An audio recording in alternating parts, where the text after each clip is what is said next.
Olá, um prazer ter você aqui no canal da Potter Social no YouTube. Então, mais um para falar de lei na linha de frente do combate ao coronavírus. Nesse momento é importante ter informação e conteúdo de qualidade. Pois bem, hoje eu recebo a professora Moísa Medeiros para falar de lei e para falar da política pública de assistência social.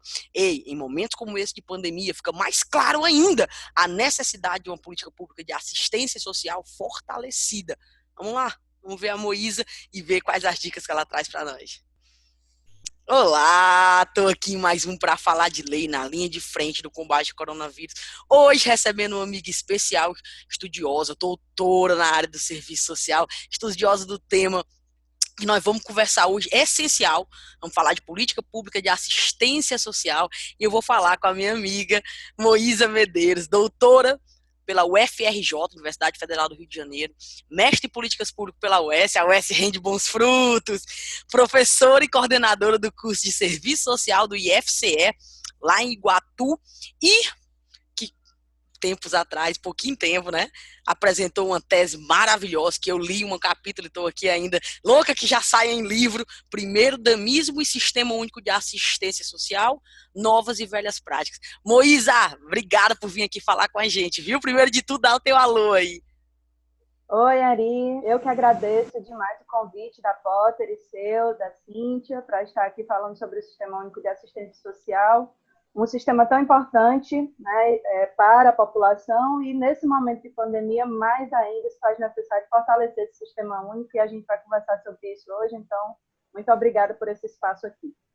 Eu que agradeço demais, volto a repetir, eu li um capítulo da tua tese em uma parte e fiquei assim, muito feliz, porque eu sei que além de uma linguagem técnica, científica, também traz o conhecimento para quem não tem tanto amplitude assim sobre o SUAS. Eu, que sou advogada, fiquei assim feliz em ler cada palavra e conseguir me situar.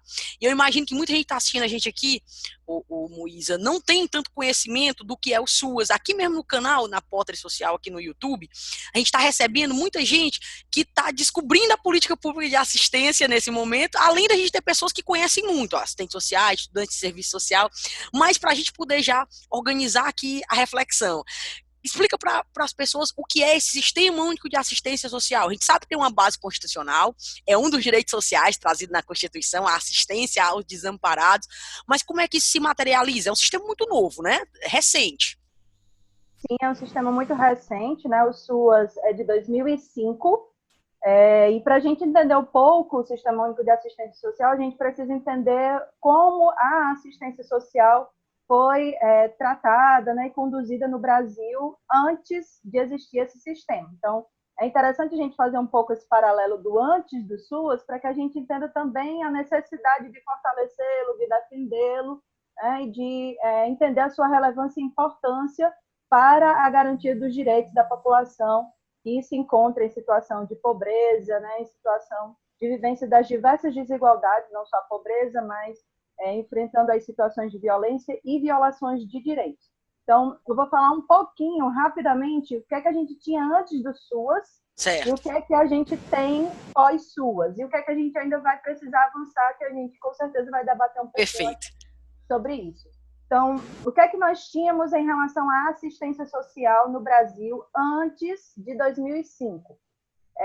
A primeira vez que o Brasil começa a executar em âmbito estatal, né, a partir do Estado, algo relacionado à assistência social para pobres, desvalidos, como a legislação traz, é na década de 40, com a criação da LBA, da Legião Brasileira de Assistência, não por acaso, que a gente vai falar depois, criado por uma primeira-dama, né, a primeira-dama Daci Vargas.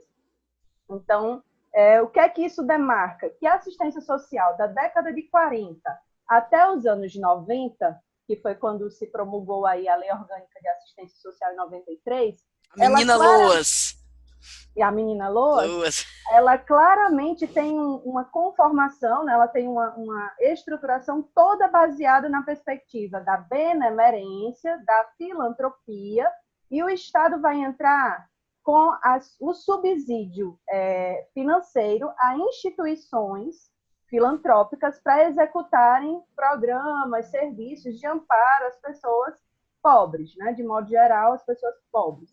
Então, a gente tinha isso, a LBA, que era conduzida pelo Estado, depois ela se torna uma espécie de fundação, ela é fundada em 42 e continua até quando o FHC entra, né, para presidente, aí no primeiro ato da gestão dele, ele extingue a LBA, e a gente vai falar um pouco depois o que é que acontece, né, no governo FHC, mas para situar, é isso, a gente vai ter a assistência social com essa característica de não existir um ordenamento legal que dissesse como que o Brasil conduzia as suas ações voltadas para a assistência social. Então, era algo pulverizado. Reviravolta vem com a lei do SUAS? A reviravolta vem com a LOAS, né, que vai instituir, a partir da Constituição, traz nos seus artigos 203 e 204, a assistência social como um direito, e aí previsto como uma política de seguridade social. Então, pela primeira vez, o Brasil reconhece a assistência social como um direito dentro da proteção social e como uma política de seguridade social. Isso em 93. Certo. Só que, para a gente constituir a Lei Orgânica de Assistência em 93, também não foi algo tão fácil assim, né? O Collor veta o primeiro texto. Então, a gente tem uma série de lutas da categoria que já trabalhava na assistência lá na LBA e colocava a necessidade de ter uma política pública e não mais só subvenções, repasses para a sociedade civil para executar ações ao seu bel prazer, da forma como bem entendesse, né? Então, a gente não tinha uma secretaria específica para assistência social em âmbito nacional, a assistência social era vinculada à previdência social, né? Então, a gente chama a assistência, historicamente, como a prima pobre, né, das políticas sociais, justamente porque ela sempre esteve lá de escanteio e ficando as ações da assistência vinculadas a ações, muitas vezes voluntárias, caritativas, como moeda de troca, né? Isso é muito forte na assistência social. O assistencialismo, né? Isso, é entranhado na assistência social, aquela ideia de que a assistência social é aquela política que dá as coisas aos pobres, né? Inclusive como uma forma, muitas vezes, de obter o reconhecimento por parte do político, que fez uma boa ação, né? Que fez ali algo de como se fosse mesmo uma caridade, e que requer, às vezes, algo em troca, inclusive na forma de voto, de agradecimento. Então, historicamente, por essa característica de a assistência social estar vinculada a essas instituições, muitas vezes, inclusive, instituições que os próprios políticos criavam para poder receber recursos do governo para executar essas ações, a gente vai ter essa marca histórica na assistência social, que é uma marca histórica de assistencialismo. O que é que vai buscar romper com esse assistencialismo? A garantia de que a assistência social é um direito, e por ser um direito, necessita que o Estado organize, regulamente, como que esses serviços de assistência vão ser prestados à população. E como é que eu vou organizar as ações de assistência social em âmbito nacional como uma política pública para que as pessoas tenham acesso, não mais a partir do recadinho do vereador que me mandou ir atrás da cesta básica, que me mandou ir atrás de uma doação, né? Então, eu tiro o caráter de doação, de caridade, de benemerência, de filantropia da assistência social e eu a constituo como um direito social, que é obrigação do Estado oferecer, garantir a execução. Isso, com a lei orgânica, eu já vinculo a assistência social ao direito. Porém, não foi tão fácil assim a gente implementar o SUAS, o Sistema Único de Assistência Social. A gente pensa assim, 93, então, em 93 eu já tenho uma política pública bem organizada, capilarizada nos municípios, organizada em termos de serviços. Não. A gente vai demorar em um tempinho, né, na história brasileira para poder constituir o SUAS. Deixa eu te emendar aqui outra pergunta para tu já fazer essa conclusão suas. Eu digo assim, os direitos sociais como um todo, eles precisam, para a implementação deles, eu costumo dizer até nas minhas aulas de direitos sociais, você tem a lei ali no papel, no vade-mecum do serviço social, para você transformar ela em direito, você precisa da política pública. Tem uma ponte aí que leva. Eu até brinco, se você pegar e repetir no espelho todo dia, tem direito de saúde, direito de saúde, direito de saúde, e não tiver o aparato estatal para garantir saúde, você só está repetindo uma letra fria e morta da lei. O SUS, Sistema Único de Saúde, é um pouquinho mais antigo, né? Ele vem de 88, mas em 90 ele se consolida, na 80, e começa a ser montado. O SUAS, você já está aqui nos informando que em 93, com a Menina Loas, eu brinco de Menina Loas, que é um livro até de um assistente social, né? A Menina Loas, eu tive o prazer de ler. Da Esposati. Da Esposati, Aldaís Esposati. Ai, eu amo vocês, as autoras todas do serviço social. Inclusive, Eri, esse livro dela, Menina Loas, na verdade, é a fala dela da conferência de assistência social dos 10 anos da publicação da Lei Orgânica de Assistência, né, da 4ª conferência em 2003, ela faz uma fala exigindo, né, nessa conferência, falando em nome da categoria profissional que já atua na assistência social, exigindo que seja implementada uma política nacional de assistência social. Né? Inclusive, uma redação anterior. Aí vem minha pergunta. A gente sabe que isso se faz com dinheiro. A gente está vendo que dinheiro, todos os governos tendem a diminuir esses valores. Depois da emenda constitucional número 95, da PEC Teto dos Gastos, a assistência perdeu muito dinheiro. Esse sistema começa a ter recurso quando, assim, injetando dinheiro para que seja administrado pelas vias locais, e isso que vem perdendo dinheiro ao longo do tempo, acaba que criou-se um sistema e ao mesmo tempo que tirou o dinheiro, esse sistema não conseguiu ficar solidificado? Sim, então a gente vai ter, né, o SUAS, ele vai se constituir, para emendar a resposta à sua pergunta. Certo. Ele vai ser criado, né, em 2005, então de 93 até 2004, nós não tínhamos nenhuma regulamentação de como fazer funcionar uma política nacional de assistência social. Com a conferência em 2003, a 4ª conferência, exige-se essa implementação dessa Política Nacional de Assistência Social.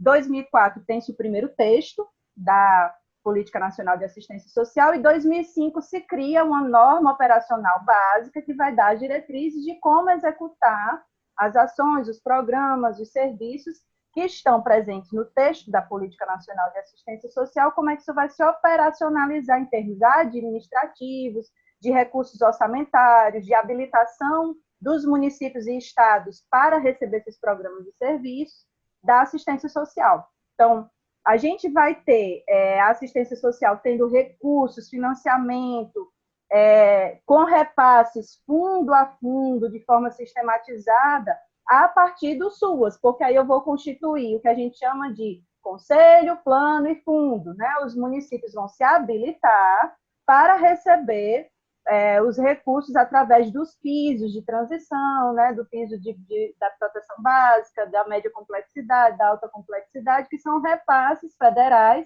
aos estados e municípios para a execução das ações da assistência social. Então, a gente coloca, né, que o financiamento do SUAS ele é tripartite, né? Ele parte de 3 entes federados que vão aportar recursos no SUAS. O que é que a gente tem com o golpe, né? O famoso golpe?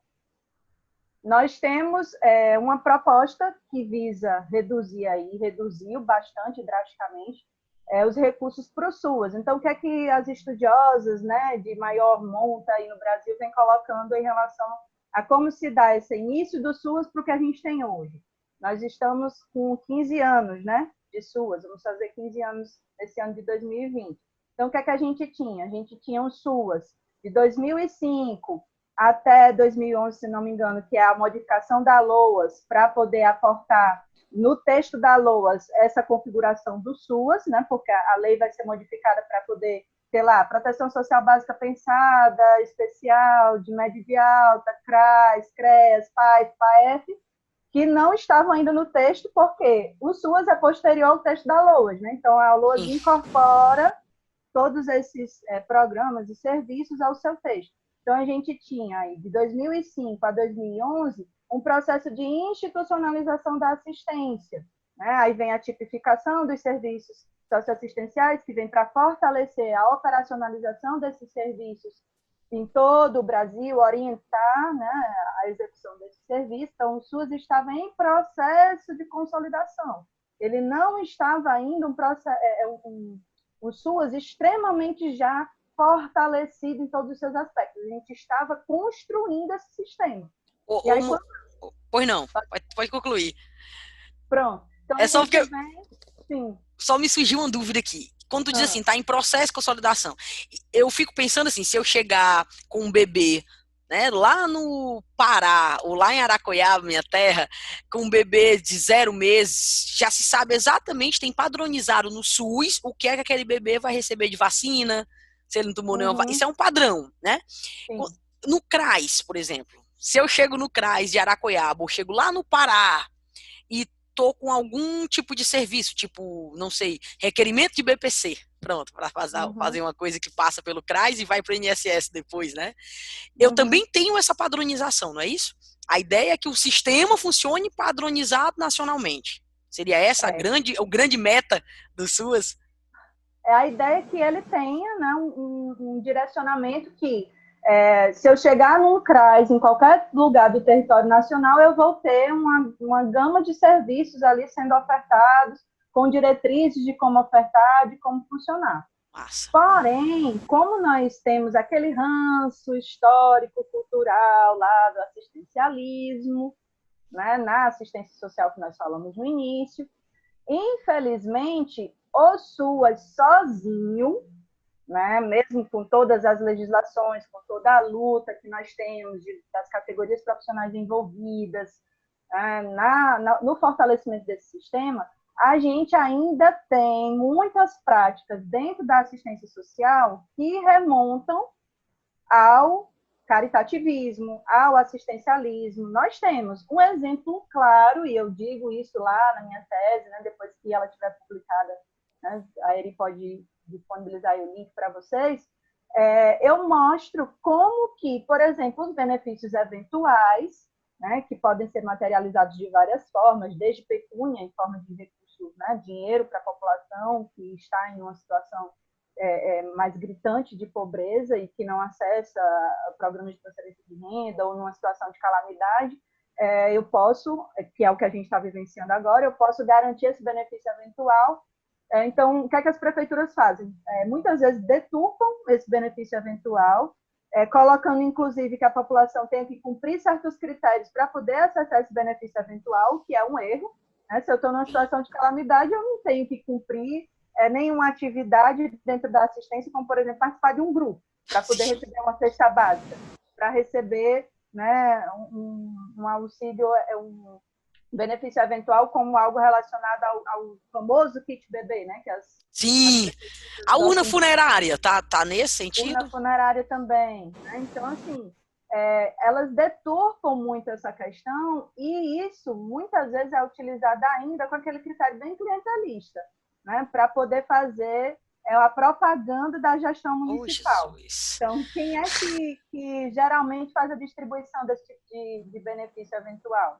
Que é algo que precisa ser avaliado por um profissional, que vai fazer uma avaliação da condição social daquela família, da necessidade dela, vai acompanhar aquela família, porque não é só aquele momento de entrega de uma cesta básica, não é só isso, a pessoa não vai sair da condição que ela está só com a entrega de uma cesta básica da noite para o dia. Daí a necessidade da análise da realidade social, que é uma competência aí dos profissionais de serviço social, né, fazer a análise dessa condição dessa família para acompanhá-la, encaminhá-la para outras políticas públicas, garantir outros direitos que estão envolvidos com aí a ausência, por exemplo, da alimentação. Se eu não consigo me alimentar porque eu tenho ausência de renda, provavelmente eu não tenho uma moradia, né, eu estou numa situação extrema de violação de direitos. Então, o SUAS também vai atuar nisso, não é só atuar na pobreza em si, né, mas no enfrentamento das desigualdades, de como a política coloca aí no jargão técnico, nas vulnerabilidades e riscos, que aí é uma outra discussão do que é que se entende por vulnerabilidade e risco, né? Então, eu pergunto, o Moisés, te ouvindo aqui, é muito bom, porque é muito didático, assim, se tudo já estava, eu digo isso, todo mundo que eu estou conversando, já conversei com o pessoal da saúde, o pessoal da Previdência, e todo mundo me diz a mesma coisa, olha, os direitos sociais já não estavam conseguindo caminhar com qualidade, não conseguiam chegar nos usuários, com essa pandemia de escala global, que envolve aí 1000 fatores, por exemplo, uma profissional da assistência não pode atuar sem EPI, por exemplo, né? E como ter EPI se não tem nem pro profissional que está lá na saúde tentando salvar a vida, como eu vou conseguir? Aí é uma discussão gigante dos municípios tentando conseguir esse EPI. Eu fico imaginando se tudo já estava assim, e agora? Depois do momento pandêmico, a gente pode imaginar que essas práticas clientelistas, como tu chama na tese, as velhas práticas, né? Elas voltaram com força. Eu, pelo menos, posso até já puxar para um assunto que até que a gente já tinha conversado antes, sobre o programa, aí para o pessoal de casa saber, a Michele Bolsonaro, aquela do cheque de 24 mil lá, do Queiroz, ela junto com a Damares Alves, ministra da Mulher, dos Direitos Humanos, da Família, fizeram um programa que é já dentro do Pátria Voluntária, vou até pedir para a Moísa falar para a gente, fizeram agora o Brasil Acolhedor, que tem 3 palavras-chave, eu li o projeto, acolhimento, voluntariado e amor. Eu fiquei assustada na hora, eu digo, meu Deus, isso aqui é a prática da sociedade, a sociedade tem que ser solidária, a sociedade tem que chegar junto dessas horas. Agora, o Estado se vestir de eu sou o Estado e eu vou fazer uma prática voluntária, não é meio, Moísa, não é meio tirar aí do Estado aquela obrigação dele de ser o ente protetor, garantidor dos direitos sociais e parecer que ele está só ajudando? Não é meio isso? Sim, com toda certeza, né? E é interessante, Ari, que isso não acontece pela primeira vez na história das políticas sociais brasileiras, não. Essa questão do voluntariado, da solidariedade sendo chamadas pelo Estado, né? O Estado colocando isso para a sociedade, não é a primeira vez que isso acontece, né? Para a gente não achar também que isso é algo novo, né? Na verdade, isso se reedita no Brasil de tempos em tempos, quando convém ao Estado. E aí, quando é que convém? Quando o Estado se desresponsabiliza, inclusive do ponto de vista orçamentário, né? Então, o que é que a gente, respondendo à tua primeira pergunta, como é que estava a assistência social antes dessa pandemia? Gente, todo mundo que trabalha na assistência, que é militante da assistência, que é dos colegiados de gestores, estavam alertando para o colapso do Sistema Único de Assistência Social. Então, naquilo que eu estava falando, a gente vinha num processo de consolidação, quando a gente estava se fortalecendo enquanto Sistema Único de Assistência, vem o golpe, com o golpe vem o corte, né, dos gastos públicos, o teto dos gastos públicos, ao mesmo tempo vem outras tantas medidas relacionadas, por exemplo, à questão da flexibilização da CLT, da lei das terceirizações, e com isso um processo maior de empobrecimento, de desemprego. Então, quando você tem um processo de desemprego, a política de assistência ela também se arquitetou com algumas, que a gente faz algumas análises críticas da forma como ela também se arquitetou. Então, a gente defende o SUAS, mas a gente também não deixa de fazer algumas críticas da forma como ele se configurou. Então, ele se configurou, a assistência social no Brasil se configurou para ser aquela política que ia salvar todas as outras políticas que começaram, né, a perder o seu papel. Então, eu começo a não garantir uma saúde de qualidade, a privatizar o SUS, eu começo a ter desemprego, eu começo a ter uma previdência que não atende a todo mundo, e aí um processo de privatização da previdência e tudo, eu vou fazer o quê? Eu vou jogar todo mundo para assistência, porque está todo mundo desprotegido. Então, eu inflo a assistência, é o que os estudiosos da assistência chamam de processo de assistencialização da Seguridade Social. Então, eu inflo a assistência, mas, ao mesmo tempo, eu corto os recursos da assistência, focando nos pobres dos mais pobres e, principalmente, entendendo a assistência como mera transferência de renda, ou colocando como carro-chefe da assistência social o programa ou os programas de transferência de renda. Então, se a gente já tinha essa configuração da assistência, com o golpe isso se avoluma cada vez mais, principalmente porque vai se criar uma operação pente fino, né? Quem trabalha aí na assistência conhece o que foi essa operação desde o governo Temer e agora repetidamente no governo Bolsonaro, né? De cruzar uma série de bases de dados para poder criar a sensação de que a população ela inventa dados, ela camufla informações, né? Ela mente sobre o perfil dela para poder receber o benefício, né? E o acesso ao programa de transferência de renda. Então, houve esse cruzamento de informações para retirar algumas pessoas, ou milhares de pessoas, do Bolsa Família, por exemplo, do BPC. Então, várias famílias perderam acesso ao Bolsa Família e ao BPC. Eu lembro aqui, só para fazer uma parênteses, eu lembro aqui assim que a pandemia foi instituída por declaração do Congresso Nacional, calamidade, emergência aqui no Brasil, a gente tinha uma notícia que o Bolsa Família tinha sido cortado de milhões de pessoas no Brasil, a maioria do Nordeste, inclusive o STF barrou esse corte. Você falou agora, só para trazer o dado, pode continuar. Sim. E aí a gente já tinha esse cenário, imagina, a gente já estava com esse cenário, né? De uma população empobrecida, de pessoas sem acesso ao programa de transferência de renda, todas as críticas que a gente tem a você utilizar como carro-chefe da política pública somente a transferência de renda. A gente não está dizendo que ela não é importante, mas quando ela se torna a questão fundamental, né, e talvez a única estratégia, isso é o problema. Né? Então, ao invés de você ter uma política pública estruturante, você vai resolver todas as outras situações somente com uma transferência de renda que é irrisória, né? Não supera a pobreza, né? Faz um enfrentamento à pobreza numa perspectiva de dizer assim, o Estado não está lavando totalmente as mãos em relação a isso. Então, são outros debates, né, em relação a isso, que é importante a gente situar, porque nada está nas caixinhas, né? Tudo está interrelacionado. Então, o que é que a gente tem? Um corte orçamentário para a política de assistência, inclusive, quando você acessa os portais aí, o portal da transparência, você vê claramente o desfinanciamento da assistência de 2016 para cá. Do golpe para cá, houve uma redução drástica do orçamento da assistência, inclusive alguns serviços e programas da assistência social tiveram um corte de mais de 90% dos seus recursos para execução das suas ações. Agora, em dezembro de 2019, a gente teve uma recomposição orçamentária, que foi uma ação conjunta do CONGEMAS, que é o Colegiado Nacional de Gestores Municipais de Assistência Social, com a bancada, né, do Congresso, para tentar recompor o orçamento da assistência, mas essa recomposição foi somente para pagar parcelas atrasadas de repasses para os municípios, né? Então, isso de 4 a 5 parcelas, ou seja, se a assistência social já estava tendo dificuldades de caminhar antes da pandemia, imagine agora que a gente tem um cenário onde as pessoas estão sendo demitidas, com salários suspensos, né? Uma situação aí, quem é trabalhador informal, que precisava, por ele mesmo, se virar, não está conseguindo, né?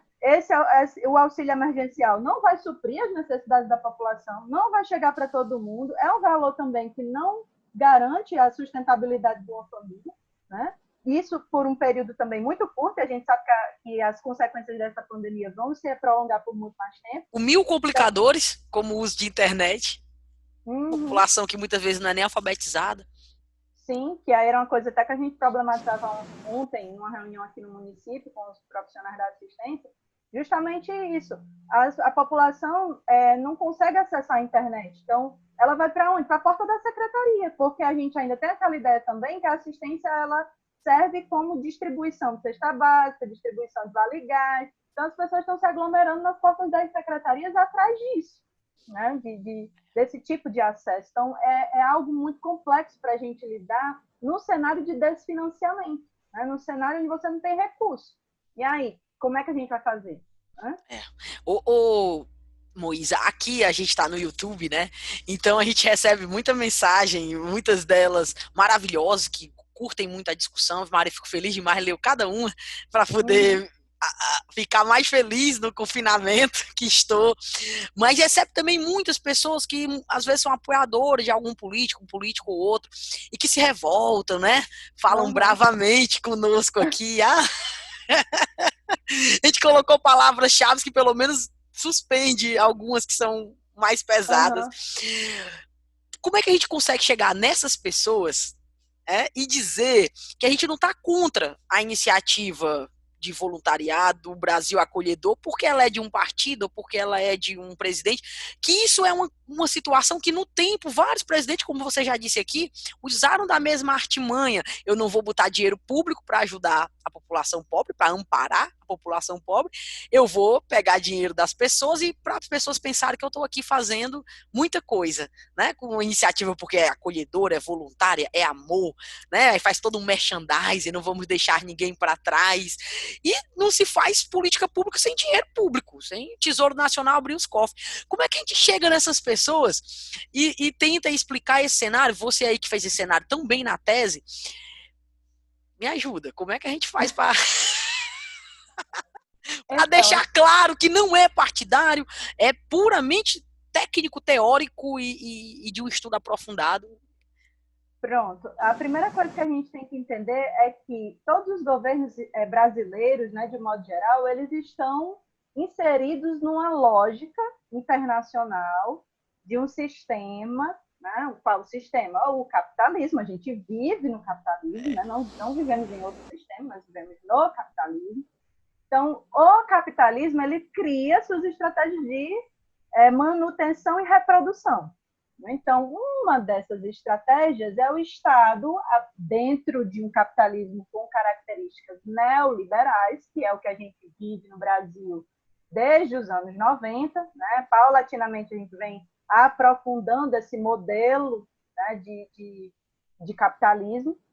Então, dentro desse modelo de capitalismo que a gente tem, o Estado ele abre mão dessa responsabilidade direta pelos serviços públicos, pela política pública, pelo direito público. O que é que ele vai fazer? Ele vai chamar a sociedade a contribuir para, inclusive, tentar minimizar os efeitos do próprio capitalismo. A gente sabe que o capitalismo ele gera riqueza, sim, mas, ao mesmo tempo que ele gera riqueza, ele gera desigualdade, pobreza, né? Então, isso é da natureza do sistema capitalista. E não tem como tirar isso dele. Basta a gente olhar para os Estados Unidos, que é a potência mundial, né, e ver quantas pessoas nessa pandemia estão lá deitadas no meio da rua, que são uma população em situação de rua, né, que não tem para onde ir e que simplesmente o governo não está nem um pouco preocupado em dar abrigo a essas pessoas. Né? Fizeram um monte de listrinhas lá no chão para demarcar o território para o povo dormir no meio de um estacionamento. Né? Então, vai dizer que os Estados Unidos não têm dinheiro para acabar com a situação dessa população? Né? Tem muito. Né? Vai dizer também que o Brasil não tem? Tem, mas para quem é que ele dá o dinheiro? Para salvar os bancos, né? Para salvar a economia, né? O que está em prioridade. A economia não é a vida das pessoas. Isso é capitalismo. Não foi criado pela pandemia, não foi criado pelo governo, né, atual. É algo inerente ao sistema capitalista, priorizar, salvar a economia. Vamos lembrar o que aconteceu com a crise que a gente teve há um pouco tempo atrás, né? Há menos de 10 anos atrás, se eu não me engano, 2008. O que é que o Bush disse lá, pouco mais de 10 anos atrás? O que é que o Bush, na época, disse para a população dos Estados Unidos? Vão às compras, né? Vão às compras, comprem. Ou seja, salvar a economia. Né? Então, essa é a lógica do sistema capitalista. Né? Por isso que a gente faz toda uma crítica a esse sistema. E aí, quando a gente faz essa crítica a esse sistema, não é dizendo que a gente não tem que ser solidário nesse momento, né? Não, que a gente não tem a nossa contribuição a dar, que a gente está falando de vida, está falando de pessoas. Né? Mas a gente tem que entender que o Estado é quem tem essa obrigação. Nós somos contribuintes, né? O Estado ele tem dinheiro para.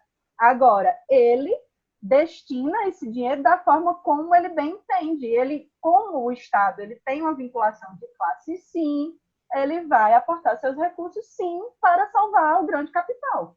Né? Que aí é o que a gente defende. A taxação das grandes fortunas, por exemplo. Gente, se a gente taxar as grandes fortunas, a gente tem dinheiro sobrando. Porque eu, trabalhador, tenho que fazer uma doação de R$30. Se R$30 ali vai me ajudar a comprar o gás. Né? Por que essa responsabilidade é passada para mim? Porque cria-se a ideia de que todo mundo tem que se solidarizar, todo mundo tem que pagar os custos da crise. Né? Todo mundo tem que ser, o lema, todos por todos, né? Todos têm que estar à disposição para ajudar aos outros. Todos, exceto os bilionários.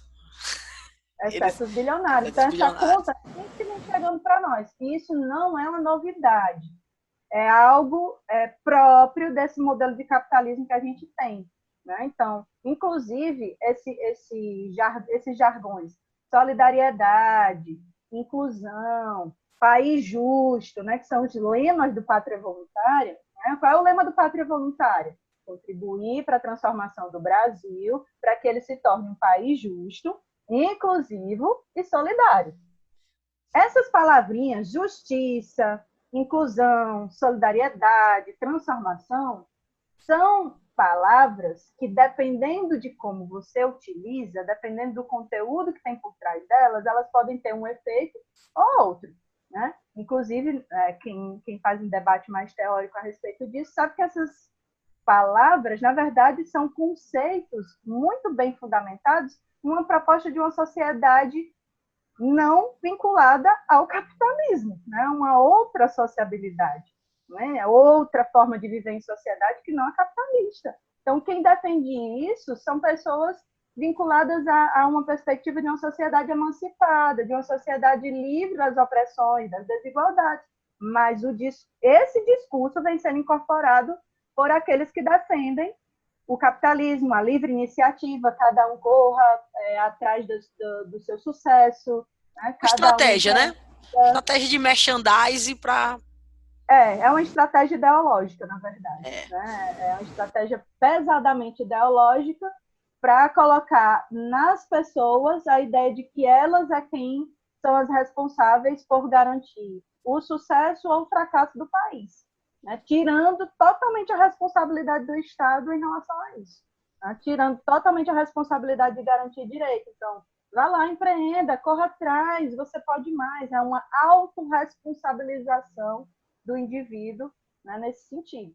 E aí, se eu tenho um Estado que não estava investindo em política social, se eu tenho um Estado que destina bilhões para os bancos, né, para salvar os bancos, e apesar de investir aí alguns bilhões no social, ainda não é suficiente, né? Investe muito mais, se você for comparar, na economia do que em salvar as vidas, esse discurso ele casa muito bem, esse discurso da solidariedade. Então, assim, eu não tenho dinheiro, mas vocês, população, podem fazer, vocês podem ajudar. A sua parte. Faça a sua parte. Né? Então, se todos derem um pouquinho, a gente consegue. É um discurso muito amparado em duas vertentes assim, teóricas que a gente pode trazer. A racionalidade formal abstrato positivista, né, da ideia de que a sociedade funciona como um organismo social, que cada um vai fazer sua parte, que no final a gente vai conseguir superar o caos social, e a perspectiva possibilista da pós-modernidade também. Né, dessa ideia de que cada indivíduo tem a sua potencialidade, tem a sua visão de mundo, tem sua forma de se colocar no mundo e ele pode contribuir com aquilo que ele tem, de acordo com suas capacidades, com suas características. Né? Então, tem tudo isso aí envolvido. Ô, Moísa, e já assim, para a gente ir concluindo, quero fazer mais uma pergunta. Vou aproveitar mais um pouquinho. Tá. Se o grande mandatário da República vai por esse caminho, no momento de pandemia desse, o caminho seguido pelo Ministério dos Direitos Humanos para garantir alimento à população, para garantir acesso a algum direito básico, é o caminho do voluntariado, do acolhimento, do amor, cada um doa. Eu imagino que isso reflita dentro do sistema para os estados, para os municípios e comecem a ter movimentos de... A gente sabe que a gestão do SUAS não é a mesma numa grande capital, comparado com uma pequena cidade, com uma média cidade. Você tem diferentes níveis até de aprofundamento teórico, de capacidade técnica das equipes e principalmente do gestor, do secretário de assistência social, né?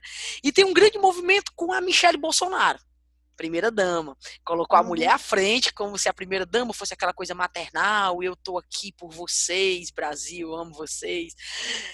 Nos municípios, isso acaba gerando também um reflexo do primeiro-damismo, de mais secretárias, indo para a linha de frente, sendo mulheres dos prefeitos. Eu sei porque eu sou de uma cidade pequena e é incrível. Ontem, né, eu estava lendo tua tese e fiquei pensando, de pô, na minha cidade, se eu lembrar os últimos anos, todos as grandes nomes da Secretaria de Assistência foram chamados de o pai dos pobres, a mãe dos pobres, o gestor, né? E alguns, eu não vou dizer aqui todos, a Ave Maria tem alguns que respeito muito, inclusive, mas alguns faziam questão de puxar para si a, a própria rosto da assistência. Eu sou a assistência social, prazer, né? Eu sou a política de assistência.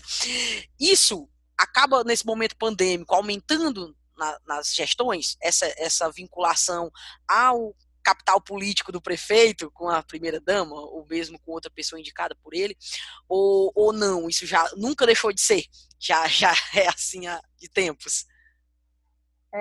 Essa pergunta é muito interessante, Ari, porque, na verdade, o SUAS, né, ele se constitui enquanto um sistema que veio para fortalecer a assistência social, mas, infelizmente, aquelas práticas que a gente falou no início da nossa conversa, elas não deixaram de existir no âmbito da assistência social, né? Inclusive, uma das coisas que eu encontrei na minha pesquisa é que o SUAS não suplantou, não suprimiu, não possibilitou, até pelo curto espaço de tempo que ele teve para se construir, né, e já foi começando a ser desmontado, a gente mostra que, na verdade, o SUAS possibilitou que algumas primeiras-damas buscassem tentar uma profissionalização para poder se constituírem como secretárias de assistência, né? Então, a gente tem esse cenário no Brasil, né, de muitas primeiras-damas buscando se qualificar para serem secretárias de assistência, mas se qualificar em que sentido?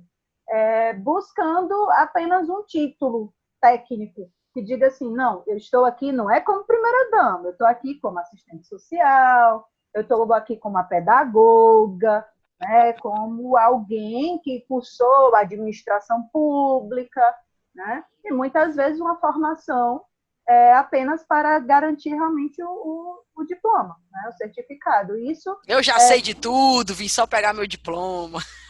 E aí, assim, aquela ideia de que, de novo, aquela ideia de que a assistência social é a política pública da primeira-dama, né, que ali ela tem a possibilidade de ter contato com a população mais pobre e utilizar aquilo como vale de troca, sim, no período eleitoral, fazendo a propaganda da gestão do marido. Isso é muito forte, né, e não é novo. A gente tem isso da década de 40 até hoje.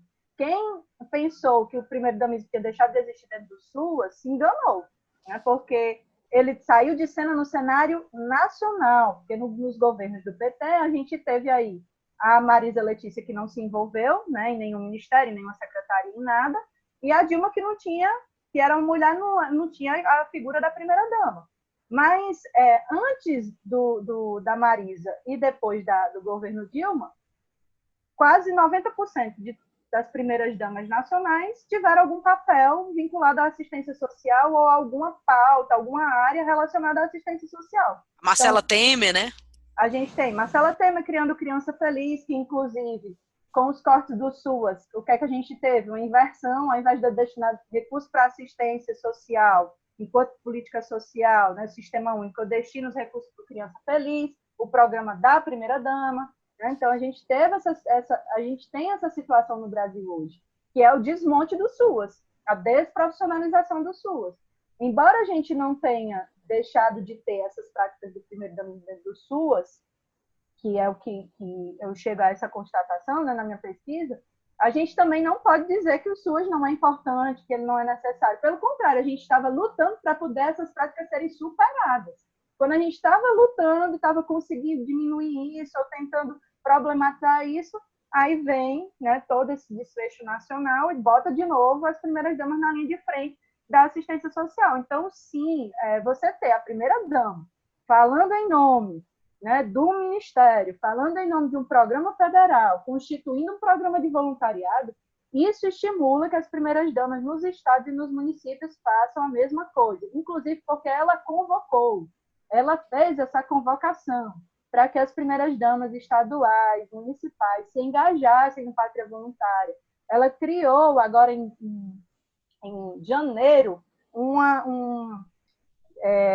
uma espécie de premiação para ações voluntárias que eram indicadas pelas primeiras-damas estaduais. Então, tem 14 primeiras-damas envolvidas nisso, as primeiras-damas mais alinhadas com ela, né, com a Michelle Bolsonaro, e aí elas têm que indicar 4 instituições para receber ações voluntárias, e aí cada pessoa, né, individualmente, se inscreve lá no site do Pátria Voluntária e diz qual é o serviço que ela quer prestar, por quantas horas e tal. E qual é a ideia da premiação? Quanto mais horas você tiver de trabalho voluntário prestado para aquelas instituições que a primeira-dama indicou, mais possibilidade de ser premiado você é. Então, aquela lógica bem individual. Vá lá, faça a sua parte, contribua. Precisa de uma concorrência entre elas.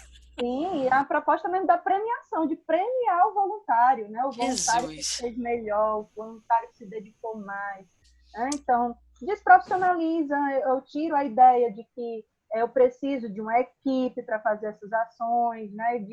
Tira a ciência, a produção de conhecimento, a razoabilidade e coloca então, só... tudo. Então, deixa na linha de frente realmente a ideia do voluntário. E esse voluntário, ele vai ser essa pessoa, né, endeusada, que fez o bem, que foi lá e foi solidário, né, que se usou da dimensão do amor, né? E aí o amor vem de onde, essa ideia do amor?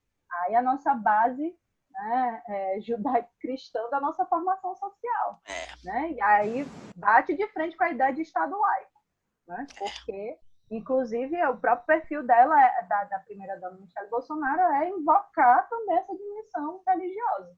Né? Patriarcal, né? É a que está do lado do homem.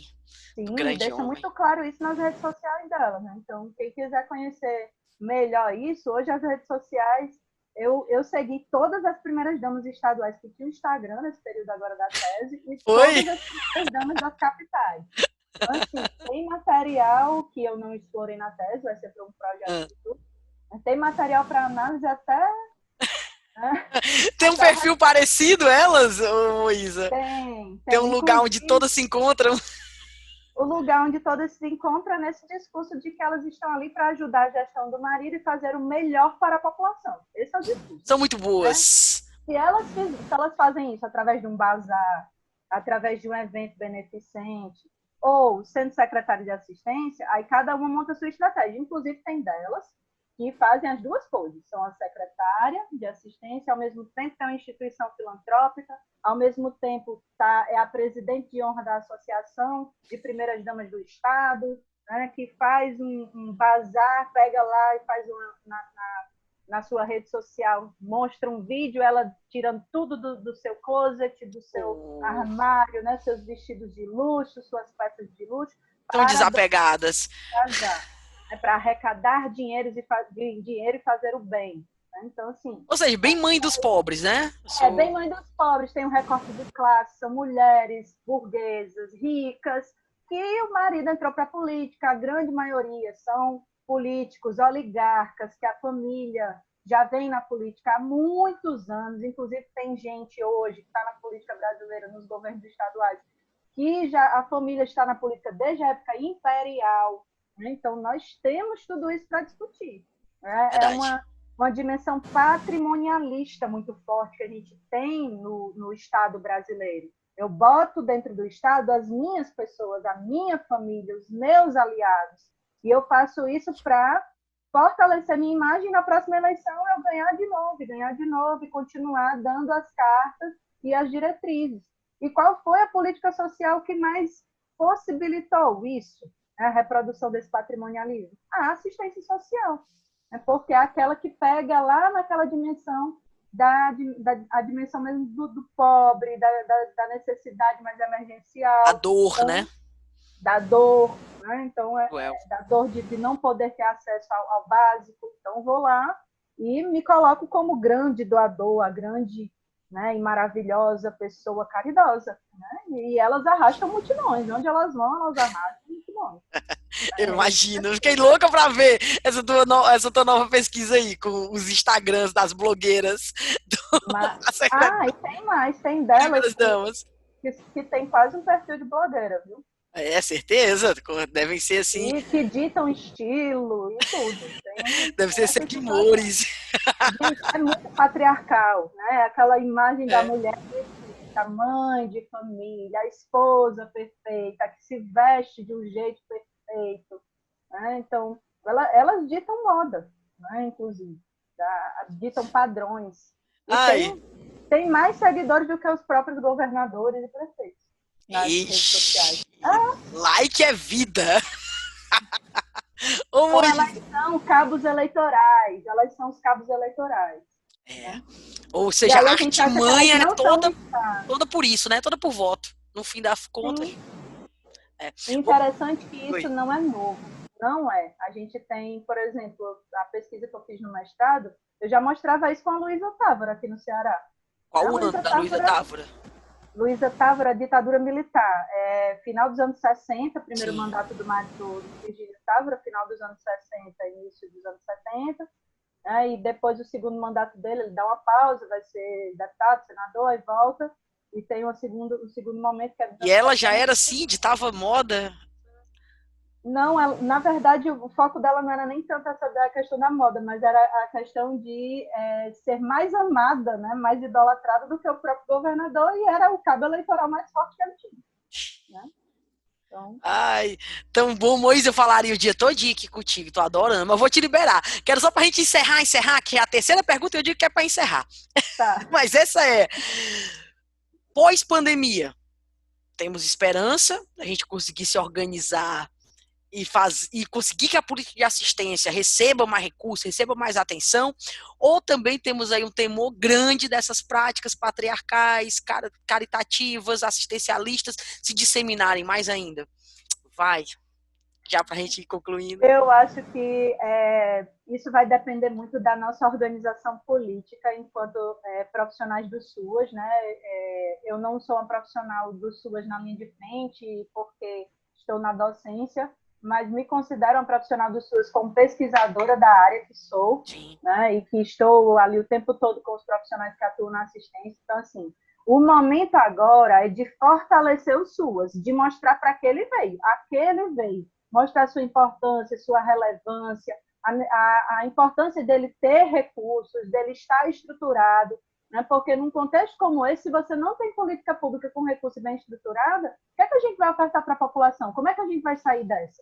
Então, é o momento da gente mostrar a importância do SUAS e fortalecê-lo. Se a gente conseguir, nesse cenário, mostrar isso, né, e enquanto trabalhadores do SUAS, profissionais do SUAS, estudiosos, militantes, eu acho que a gente tem uma grande chance, né, de pós-pandemia conseguir aí fazer esse sistema engatar novamente como ele vinha em processo de ascensão, né, e a gente teve aí esse momento de desfinanciamento, de refluxo desse processo.